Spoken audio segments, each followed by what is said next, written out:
Hello friends, welcome to lucky Reddy stories. Please story విన్న తర్వాత like, comment, share and subscribe చేసుకోవటం మాత్రం మర్చిపోవద్దు. విక్రమార్కుడు స్టోరీ మొదటి భాగం నుండి వినాలి అనుకుంటున్నారా? అయితే నా ప్రొఫైల్లో ప్లేలిస్ట్లో ఉంటుంది, వినండి. ఇక స్టోరీలోనికి వెళ్ళిపోదాం. ఇప్పుడు మైకేల్ కూడా నాలాగే మందు తాగుతూ పబ్స్, అమ్మాయిలు అంటూ తిరుగుతూ లైఫ్ ఎంజాయ్మెంట్ అందులోనే ఉంది అని అనుకుంటున్నాడు. కానీ అది లైఫ్ కాదు, లైఫ్ అంటే వేరేది ఉంది అని ఇప్పటి వరకు నేను వాడికి ఒక్కసారి కూడా చెప్పనే లేదు. ఎలా చెప్పగలను? నేనే మందు తాగుతూ అదే లైఫ్ అనుకుంటే నా కొడుకు కూడా నన్ను చూసి నాలాగే తయారవుతాడు కదా. తండ్రిని చూసే కొడుకు బిహేవియర్ ఉంటుంది అని అంటారు. మరి మైకేల్ అలా అవటంలో తప్పేమీ లేదు. నాలాంటి తండ్రి ఈ ప్రపంచంలో ఎవ్వరికీ ఉండడు ఏమో, ఉండకూడదు కూడా. నిజంగా కొడుకుల్ని వదిలేసి మందే లోకం అని పిచ్చిగా ఇన్ని సంవత్సరాలు ఎలా బ్రతికానో తలుచుకుంటే నా మీద నాకే విరక్తి కలుగుతుంది. ఇప్పటి వరకు అయిపోయింది ఏదో అయిపోయింది. ఇక పైన ఆయన నా కొడుకు గురించి పట్టించుకోవాలి. వాడి భవిష్యత్తు గురించి ఆలోచించాలి. వాడికి ఈ పబ్స్, అమ్మాయిలు, మందు ఇలాంటి పిచ్చి ఇవన్నీ కూడా చిన్నగా మాన్పించాలి. కొంచెం కష్టమే అని తెలుసు, కానీ ప్రయత్నించాలి. ఇంతకుముందు ఒకసారి హిరణ్య నాతో అన్నట్లుగా మైకిల్ నా మాట వినే స్టేజ్ ఎప్పుడో దాటిపోయాడు. కానీ ప్రయత్నిస్తాను. ఒకరోజు, 2 రోజులు, 1 నెల, 2 నెలలు, ఎన్నో రోజులు ప్రయత్నిస్తూ ఉంటే ఖచ్చితంగా మైకిల్ ఏదో ఒక్కరోజైనా సరే నా మాట వింటాడు కదా. నేను బ్రతికున్నంత వరకు నా కొడుకు భవిష్యత్తు కోసం ఆలోచిస్తాను అని అనుకుంటూనే విక్రమార్క భవిష్యత్తుకి వచ్చిన ఇబ్బంది, కష్టం, నష్టం ఏమీ లేదు. అలానే ఆదిత్య భవిష్యత్తు కూడా విక్రమార్క చాలా బాగా చూసుకుంటాడు. సో వాళ్ళిద్దరి భవిష్యత్తు గురించి నేను పెద్దగా ఆలోచించవలసిన అవసరం ఏమీ లేదు. ఖచ్చితంగా వాళ్ళిద్దరి భవిష్యత్తు బంగారు బాటల్లానే ఉంటుంది అనేది నా ఫీలింగ్. కానీ వాళ్ళిద్దరూ ఎప్పుడు నన్ను అసహ్యించుకునే ఉంటారు. నేను చనిపోయేలోపు ఒక్కసారి అయినా వాళ్ళిద్దరి నోటి నుండి నాన్న అనే పదాన్ని వినాలి అని అనుకుంటున్నాను. కానీ అది జరగదు. వాళ్ళిద్దరి గురించి తెలిసి కూడా నేను ఈ కోరిక కోరుకోవటం అంటే నా ఆశ అత్యాశ ఏమో అని విరక్తిగా అనుకున్నాడు. అలేఖ్య మామయ్య, మామయ్య అని 4-5 సార్లు గట్టి గట్టిగా అరిచి మరీ పిలిచింది. అప్పుడు అజయ్ ఆలోచన నుంచి బయటకు వచ్చి, ఏంటి అలేఖ్య పిలుస్తున్నావు దేనికి అని అడిగాడు. ఏం ఆలోచిస్తున్నావు మామయ్య? నేను ఎన్నిసార్లు పిలిచినా కూడా ఫలితం లేదు. ఏదో బీభత్సంగా ఎక్కడో ఆలోచిస్తూ ఉండిపోయినట్లుగా ఉన్నారు అని అన్నది అలేఖ్య. అది ఏం లేదులేరా, మీ ఇద్దరి మాటలు వింటుంటే నేను చేసిన తప్పేంటో నా కళ్ళ ముందే కనిపిస్తుంది. ఇప్పుడు నా 3 పిల్లల్ని దగ్గరకు తీసుకోవాలి అని ఉంది, కానీ అది జరగదు అని తెలుసు. అందుకే ఏవో పిచ్చి పిచ్చి ఆలోచనలు వస్తున్నాయి మైండ్లో అని అన్నారు. మామయ్య ఇప్పటి వరకు వేరు, ఇప్పుడు వేరు. మీరు బార్ రూమ్ నుంచి బయటకు వచ్చేశారు కదా. ప్రపంచం అంటే ఏంటో మీకు తెలుస్తుంది. మీ కొడుకుల గురించి మీరు ఏమీ ఆలోచించొద్దు. ఈరోజు కాకపోతే రేపు ఏదో ఒక రోజు ఖచ్చితంగా వాళ్ళు మీ దగ్గరకు వస్తారు. నాన్న అని ప్రేమగా మిమ్మల్ని పిలుస్తారు. కానీ విక్రమార్క బావ మాత్రం పిలుస్తాడు అంటే డౌటే. బావ మీద మాత్రం మీరు హోప్స్ పెట్టుకోవద్దు. మిగిలిన ఇద్దరు ఆదిత్య, మైకిల్ మాత్రం ఖచ్చితంగా పిలుస్తారు అని అన్నది. అజయ్ ఆ మాటకి విరక్తిగా నవ్వాడు. కౌటిల్య తన రూమ్లో కూర్చొని లంచ్ చేయకుండా ఆఫీస్ స్టాఫ్తో కలిసి క్యాంటీన్లో కూర్చొని లంచ్ చేస్తున్నాడు. అలా తను క్యాంటీన్లో కూర్చొని తినటం వల్ల ఆఫీస్ స్టాఫ్ ద్వారా తెలిసింది ఏంటి అంటే, ఇంతకుముందు ఫుడ్ యావరేజ్గా ఉండేది. టేస్ట్ అంత బాగా అనిపించేది కాదు. కానీ ఇప్పుడు మాత్రం టేస్ట్ సూపర్గా ఉంటుంది. అది కూడా కౌటిల్య సార్ ఇక్కడ అందరి ముందు క్యాంటీన్లో కూర్చోవటం వల్లే ఈ మార్పు వచ్చింది అని చాలామంది నోటి నుండి విన్నాడు. సిరి చెప్పినప్పుడు అలా అందరి మధ్యలో కూర్చుంటే బాగానే ఉంటుంది. కానీ అక్కడ నన్ను చూసి స్టాఫ్ ఇబ్బంది పడతారు, ఫ్రీగా వాళ్ళ ఫుడ్ని కూడా ఎంజాయ్ చేయలేరు ఏమో అని మొదట్లో అనుకున్నాడు. తను అనుకున్నట్లే ఫస్ట్లో స్టాఫ్ అందరూ కూడా 2-3 డేస్ ఇబ్బంది పడ్డారు. తన ముందు కూర్చొని తినటానికి కూడా కష్టపడ్డారు. కౌటిల్య రోజు వస్తూ ఉండటం, వాళ్ళతో కలిసి మాట్లాడుతూ ఉండటం, క్యాంటీన్లో ఉన్న ఫుడ్ తింటూ ఉండటంతో ఇక అందరికీ అలవాటైపోయి నార్మల్గా బిహేవ్ చేస్తున్నారు. కానీ వర్క్ విషయంలో మాత్రం ఎప్పటిలా సిన్సియర్గా సీరియస్గానే ఉన్నాడు కౌటిల్య.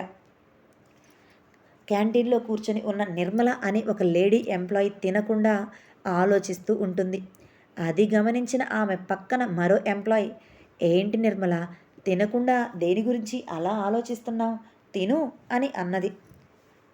అది ఇంటి దగ్గర పాపని వదిలిపెట్టి వచ్చాను కదా, ఎలా ఉందో ఏంటో, కడుపు నిండా అన్నం తిన్నదో లేదో, దాని గురించే నా ఆలోచన అంతా. దాని గురించి ఆలోచిస్తుంటే నోట్లోకి ముద్ద కూడా దిగటం లేదే అని చెప్పింది నిర్మల. నిజమే, మనకి జాబ్ ఇంపార్టెంట్, అలానే పిల్లలు ఇంపార్టెంట్. ఇద్దరినీ బ్యాలెన్స్ చేయాలి అంటే చాలా కష్టంగా ఉంటుంది.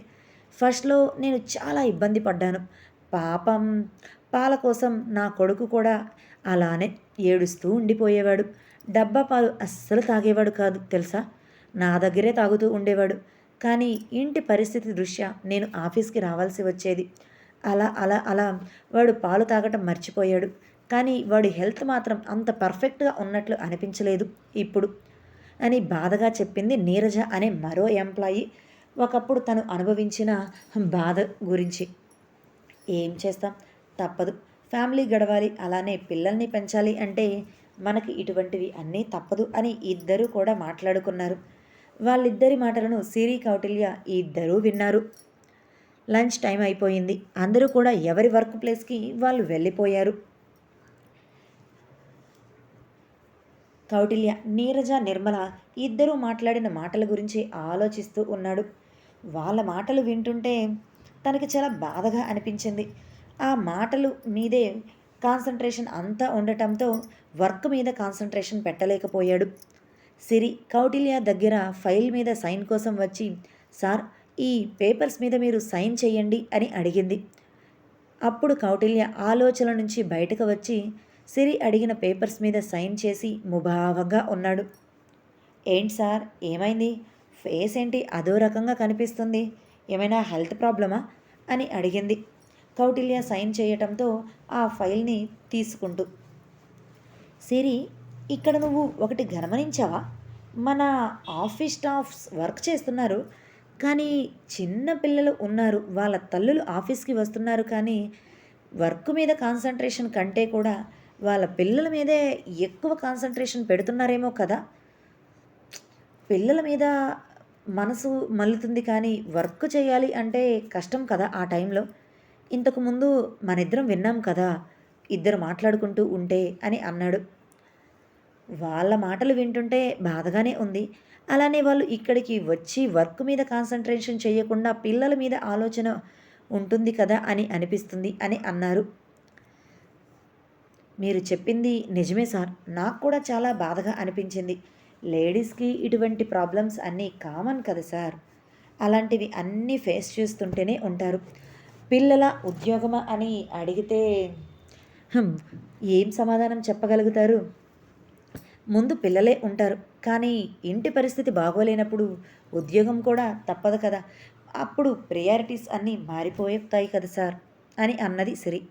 నువ్వు చెప్పింది నిజమే కానీ దీనికి సొల్యూషన్ ఏదైనా ఉంది అంటావా అని అడిగాడు కౌటిల్య. సొల్యూషన్ అంటే ఏం చెప్తాను సార్, పిల్లల్ని తీసుకొని ఆఫీస్కి వచ్చే ఛాన్స్ ఉంటే బాగుంటుంది అంటాను అని అన్నది సిరి. గుడ్ ఐడియా సిరి అని చాలా ఎగ్జైట్మెంట్తో అన్నాడు కౌటిల్య. ఏంటి, గుడ్ ఐడియానా, నేను చెప్పిన దాంట్లో గుడ్ ఐడియా ఏముంది, అసలు ఐడియా ఏముంది. పిల్లల్ని ఆఫీస్కి తీసుకొని వస్తే ఆఫీస్ వర్క్ ఎక్కడ జరుగుతుంది, అప్పుడు అది స్కూల్ అయిపోతుంది లేదంటే ప్లే గ్రౌండ్ అయిపోతుంది కానీ ఆఫీస్ ఎలా అవుతుంది. పిల్లలతో పక్కన ఉంటే అసలు వర్క్ చేయగలుగుతారా ఆఫీస్లో ఉన్న స్టాఫ్ అని మనసులో అనుకుంది. పిల్లలు చేసే అల్లరి పనులు, చిలిపి పనులు చూస్తూ ఉంటే వాళ్ళ వైపే ఎంతసేపైనా సరే చూడాలి అనిపిస్తుంది. అటువంటప్పుడు ఇక వర్క్ మీద కాన్సన్ట్రేషన్ ఏం చేస్తారు. నేనేదో సరదాగా అంటే అది గుడ్ ఐడియా అని ఈ సార్ అంటారేంటి, అందులో ఏమి ఐడియా తట్టిందో ఏంటో ఈ సార్కి అని అనుకుంటూ కౌటిల్య వైపే చూస్తుంది సిరి.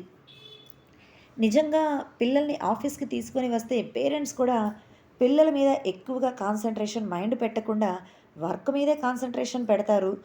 అలా వర్క్ కూడా కంటిన్యూస్గా ఎటువంటి డిస్టర్బెన్స్ లేకుండా జరిగిపోతుంది. అలానే వాళ్ళ పిల్లలకు దూరంగా ఉంటున్నారు అనే ఫీలింగ్ కూడా లేకుండా ఉంటుంది కదా! ఏమంటావు సిరి? ఇది బాగానే ఉంటుంది కదా! వర్కౌట్ అవుతుంది కదా! అని అన్నాడు కౌటిల్య. సిరికి కౌటిల్య మాటలు విని ఏం చెప్పాలో అర్థం కాక తల వెనక చేతులు పెట్టుకుంటూ, ఏమో సార్, మీరు చెప్తుంటే అవును కాదు అని చెప్పే పొజిషన్‌లో అయితే నేను లేను అని అన్నది. అవును అని చెప్తే ఏమంటారో, కాదు అని చెప్తే ఏమంటారో అని అనుకుంటూ ఉన్న సిరి ఏమీ చెప్పలేదు. కౌటిల్య తన చైర్‌లో కూర్చున్నవాడు పైకి లేచి సిరి దగ్గరకు వచ్చి, thank you so much Siri. Thank you, thank you, thank you. నీ వల్ల నాకు మరో బిజినెస్ ఐడియా తట్టింది. నీకు తెలుసా? అని అన్నాడు. ఏంటి? నా వల్ల మరో బిజినెస్ ఐడియా తట్టిందా? అది ఈయన గారికి. ఇంతకీ ఏ బిజినెస్ ఐడియా వచ్చిందో అని అనుకుంటూ కౌటిల్య వైపే చూసింది. మన ఆఫీస్‌లో పిల్లలకి ఫీడింగ్ ఇస్తూ కూడా ఆఫీస్‌కి వచ్చి ఇబ్బంది పడుతున్న పేరెంట్స్ ఎంతమంది ఉన్నారు అని అడిగాడు కౌటిల్య. సార్ అది సుమారు నాకు తెలిసి మన ఆఫీస్ బిల్డింగ్ మొత్తం మీద కూడా ఒక 10 మెంబర్స్ ఉంటారేమో. కానీ అలాంటివి ఫేస్ చేసి దాటుకొని వచ్చిన వాళ్ళు మాత్రం మన ఆఫీస్‌లో చాలామందే ఉన్నారు సార్ అని అన్నది. 10 మంది అంటే ఓకే. మన కంపెనీ చుట్టుపక్కల కంపెనీస్ సుమారు ఒక 5 కంపెనీస్ ఉన్నాయి. అలా 5 కంపెనీస్‌లో 10, 10 చొప్పున 50 మంది వరకు ఉంటారు కదా! అని అడిగాడు కౌటిల్య. ఏమో సార్, ఉండొచ్చు. అంతకంటే తక్కువ ఉండొచ్చు, ఎక్కువ ఉండొచ్చు. చెప్పలేం సార్ అని అన్నది సిరి. ఇప్పుడు ఈ పిల్లల కోసం మనం ఒక డే కేర్ ఏర్పాటు చేస్తే అది కూడా మన ఆఫీస్ బిల్డింగ్‌లో పై ఫ్లోర్‌లో చాలా వరకు ఖాళీగానే ఉంది. స్టాఫ్ అంతా ఒక వైపుకే ఉన్నారు కదా! ఆ స్టాఫ్‌ను కూడా మరో ఫ్లోర్‌కి షిఫ్ట్ చేసి ఆ ఫ్లోర్ మొత్తం పిల్లలకి కేటాయించేస్తే వాళ్ళ కోసం 10 మంది స్టాఫ్‌ని పెడితే ఎలా ఉంటుంది? పిల్లలకి నిద్ర వస్తే ఒకవైపు పడుకోవటానికి, ఉయ్యాలలో పడుకునే వాళ్ళకి ఉయ్యాల ఏర్పాటు చేయటం, లేదంటే బెడ్ మీద పడుకొని నిద్రపోయే వాళ్ళకి బెడ్ ఏర్పాటు చేయటం, వాళ్ళు ఆడుకోవటానికి టాయ్స్, ఎక్కడికైనా వెళ్తుంటే వాళ్ళని జాగ్రత్తగా కేర్ చేయటానికి స్టాఫ్, ఇలా ఎక్కడికక్కడ ఏర్పాటు చేస్తే ఎలా ఉంటుంది అంటావు సిరి? అని సిరిని అడిగాడు కౌటిల్య.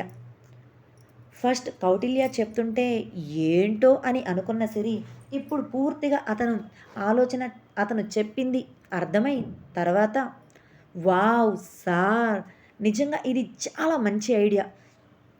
చాలా అంటే చాలా బాగుంది మీ ఐడియా. మన ఆఫీస్ స్టాఫ్‌కే కాకుండా మన చుట్టుపక్కల ఉన్న ఆఫీస్‌కి కూడా ఇది ఒక వరంలాగా అనిపిస్తుంది సార్. ఇంటి దగ్గర ఉంటే చాలా డిస్టెన్స్ నుంచి వచ్చేవాళ్ళు కూడా ఇంటి దగ్గరకు వెళ్ళలేక పిల్లల మీద మనసు పీకుతూ ఉంటుంది. కానీ ఇక్కడ డే కేర్‌లో ఉంటే వాళ్ళకి అటువంటి ఆలోచన రాదు. చాలా పీస్‌ఫుల్‌గా వాళ్ళ మైండ్ అంతా ఉంటుంది అని అన్నది. నిజంగా నువ్వు చాలా గ్రేట్ సిరి. నువ్వు నన్ను క్యాంటీన్‌లో అందరితో పాటు కలిసి కూర్చొని తినండి అని ఐడియా ఇవ్వకపోతే నిజంగా మనం ఇప్పుడు ఈ బిజినెస్ స్టార్ట్ చేసేవాళ్ళం కాదేమో అని అన్నాడు. సార్, ఇందులో నేనేమైనా పెట్టుబడి పెట్టానా ఏంటి? మీరు ఇలా మాట్లాడతారేంటి? ఒక నోటి మాటే కదా! నోట్లో మాటలేముంది సార్. సింపుల్‌గా మీరు అడిగితే ఎన్నైనా చెప్పేస్తాను కదా! అని సింపుల్‌గా చెప్పింది సిరి తనదేమీ లేదు అన్నట్లుగానే. నోటి మాట అని నువ్వు అంత సింపుల్‌గా కొట్టి పారేయకూడదు సిరి. ఇప్పుడు నువ్వు నోటి మాట ఇవ్వటం వల్ల నాకు ఒక బెస్ట్ బిజినెస్ ఐడియా వచ్చింది. నేను ఇప్పుడు డే కేర్ అనే బిజినెస్‌ని పెడుతున్నాను. రేపు ఇందులో నాకు లాభం రావచ్చు కదా! అని అనటంతో సిరి చిన్నగా నవ్వింది. కరెక్ట్‌గా వారం రోజుల్లోనే ఈ ఐడియాని ఇంప్లిమెంట్ చేద్దాం. దీనికి కావాల్సింది అంతా కూడా నువ్వే చూసుకుంటావా సిరి? ఆ ప్రాపర్ అవన్నీ కూడా ఇక్కడ ఉన్న స్టాఫ్‌ని అడిగి వాళ్ళకు ఎటువంటివి కావాలో అడిగి అలాగా ఇంప్లిమెంట్ చెయ్యి అని అన్నాడు కౌటిల్య. ఓకే సార్, తప్పకుండా. దాని గురించి మొత్తం నేనే కేర్ తీసుకుంటాను. మీరు దాని గురించి ఏమీ ఆలోచించొద్దు అని అన్నది సిరి. పిల్లలకి ఎలా ఉంటే బాగుంటుంది అనేది కూడా ఇక్కడ ఉన్న పేరెంట్స్‌ని అడిగి తెలుసుకో. అలానే పిల్లలు ఉండేదాన్ని బట్టి వాళ్ళు నిద్రపోయేటప్పుడు ఎటువంటి డిస్టర్బెన్స్ లేకుండా సెపరేట్‌గా రూమ్స్ ఉండేటట్టు కూడా ఏర్పాటు చేయి. చిన్న సౌండ్ వచ్చినప్పుడు కూడా కొంతమంది పిల్లలు నిద్రపోకుండా నిద్ర డిస్టర్బ్ అయ్యి లెగుస్తూ ఉంటారు కదా! వాళ్ళ కోసం కూడా సెపరేట్‌గా సౌండ్ పొల్యూషన్ ఇవన్నీ లేకుండా చూడు అని అన్నాడు కౌటిల్య. ఓకే సార్ అని అంటూ, మీకు చిన్న పిల్లల గురించి చాలా బాగా తెలిసట్టుంది సార్. అన్నీ కూడా పర్ఫెక్ట్‌గా చెప్తున్నారు అని అన్నది సిరి. అవును. పిల్లలు అంటే నాకు చాలా ఇష్టం. అందుకే వాళ్ళ గురించి ఇలాంటివి అన్నీ తెలుసుకుంటూనే ఉంటాను. పర్టిక్యులర్‌గా మనం తెలుసుకోవాల్సిన అవసరం లేదు. బయటికి వెళ్ళినప్పుడు పిల్లల్ని చూస్తే తెలుస్తుంది కదా! అని అన్నాడు. Okay sir. ఇక నేను ఆ పనిలో ఉంటాను అని బయటకు వెళ్ళి డే కేర్ దానికి సంబంధించిన ప్రోగ్రామ్ డిజైన్ చేయటంలో బిజీ అయిపోయింది. విక్రమార్క 7 గంటలైనా కూడా ఆఫీస్ నుంచి ఇంటికి వెళ్ళకపోవటంతో చారి విక్రమార్క క్యాబిన్ లోపలికి వచ్చి సార్ అంటూ నిదానంగా పిలిచాడు. ఏంటి అని వర్క్ చేసుకుంటూనే కనీసం తల కూడా పైకి ఎత్తకుండా సీరియస్గా చారిని అడిగాడు విక్రమార్క. అది సార్ టైం ఇప్పటికే 7 అయ్యింది. మీరు ఇప్పుడు ఇంటికి వెళ్తారా లేదా అని అడగటానికి వచ్చాను సార్ అని నిదానంగా అడిగాడు. నేను ఇప్పుడు ఇంటికి వెళ్తే నీకేంటి చారి? వెళ్ళకపోతే నీకేంటి? అని తాపీగా చైర్‌లో కూర్చొని వర్క్ పక్కన పెట్టేసి తన 2 ఫింగర్స్ మధ్య పెన్నుని తిప్పుతూ అడిగాడు. అబ్బా! ఇదేంటి ఈయన ఇంత నార్మల్‌గా అడుగుతున్నాడు. బయట ఏమీ భూకంపం రాలేదు కదా! అని ఆ మనసులో అనుకుంటూనే, అది ఏం లేదు సార్. మీరు నార్మల్‌గా 5 లేదంటే 6కే ఇంటికి వెళ్ళిపోతున్నారు కదా ఈ మధ్య. అందుకని ఈరోజు అడుగుతున్నాను సార్. అంతే. 7 అయినా కూడా మీరు వెళ్ళకపోయేసరికి అలా అడుగుతున్నాను అని చిన్నగా విక్రమార్క వైపు సూటిగా చూస్తూ చెప్పలేక తలదించుకొని అన్నాడు చారి. లేదు చారి. ఈరోజు నేను కాస్త లేట్‌గానే ఇంటికి వెళ్తాను అని చాలా నిదానంగా చెప్పి, అప్పటి వరకు కూడా నువ్వు ఇక్కడే ఉండాలి అని సీరియస్‌గా అన్నాడు. అబ్బా! ఈయనకేమో పెళ్లి లేదు, పెళ్ళాం లేదు. ఇంటికి వెళ్ళడు. నాకేమో ఇంటికి వెళ్ళి హ్యాపీగా రిలాక్స్‌డ్‌గా ఉండాలి. నా పేరెంట్స్‌తో గడపాలి అని నాకు ఉంటుంది. కానీ ఈయన మాత్రం అటువంటివి ఏమీ పట్టించుకోడు. ఏంటో ఈయన బిహేవియర్ నాకు అర్థమే కాదు అని అనుకున్నాడు. ఈ సార్‌కి కూడా తొందరగా పెళ్లయిపోతే బాగుండు. కనీసం ఆ పెళ్ళాం చుట్టూ తిరగటానికి అయినా ఆఫీస్ నుంచి త్వరగా ఇంటికి వెళ్ళిపోతాడు. అప్పుడు నాకు ఈ ఆఫీస్ నుంచి కాస్తైనా విముక్తి దొరుకుతుంది. నేను త్వరగా మా ఇంటికి వెళ్ళిపోవచ్చు అని మనసులో అనుకున్నాడు చారి. చారి మనసులో అనుకున్న మాటలు విక్రమార్కకి క్లియర్‌గా వినపడ్డాయో ఏంటో, "ఏంటి చారి, ఈ సార్‌కి త్వరగా పెళ్ళైపోతే బాగుండు అని మనసులో అనుకుంటున్నావా?" అని అడిగాడు విక్రమార్క. ఇదండి ఇవాల్టి స్టోరీ. మరలా రేపటి భాగంతో కలుసుకుందాం. ఏం జరుగుతుందో చూద్దాం రేపు.